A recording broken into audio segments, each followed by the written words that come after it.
ఈరోజు దేవుని వాక్యము ఆదికాండము 6వ అధ్యాయము 19వ వచనము.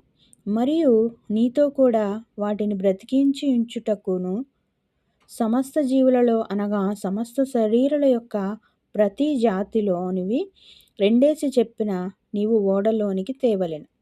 వాటిలో మగదియు ఆడదియు నుండవలెను.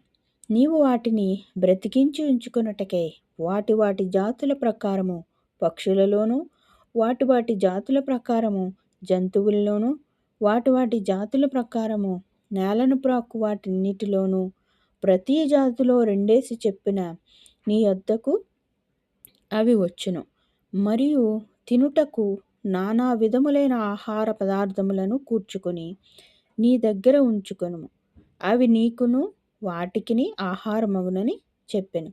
నోవాహు అట్లు చేసెను.